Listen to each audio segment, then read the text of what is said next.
que demande le peuple, sinon le paradis, parce que c'est la meilleure des résolutions que nous avons prises jusqu'à ce jour. L'Union africaine dit quelque chose et son contraire.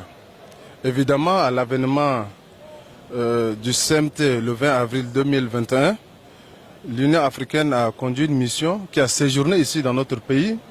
Cette mission a rendu son rapport et l'Union africaine a déclaré dans sa charte africaine et de la démocratie en son article 25 que tous les Tchadiens, les dirigeants de la transition sont électeurs et éligibles et que le cas du Tchad est une particularité, c'est une situation singulière, qu'il n'y a eu jamais de coup d'État au Tchad. Ce discours de l'Union africaine, c'est un discours de va-t-en-guerre.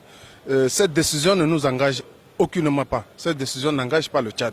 C'est une décision qui est subjective, elle n'est pas objective. Et nous savons qui dirige l'Union africaine. C'est ce Jean-Ping tchadien qui se croit plus roi que tous les rois parce qu'il a un petit carnet d'adresses et il pense user de sa position pour sanctionner arbitrairement le Tchad. Mais nous allons tirer toutes les conséquences de cette décision.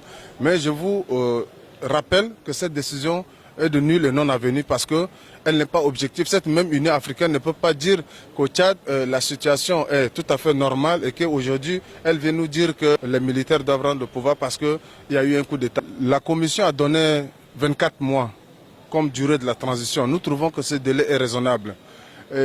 Parlant de l'éligibilité, comme je l'ai tantôt dit, tous les dirigeants de la transition, au sortir du dialogue, ils sont électeurs et éligibles, ils sont candidats.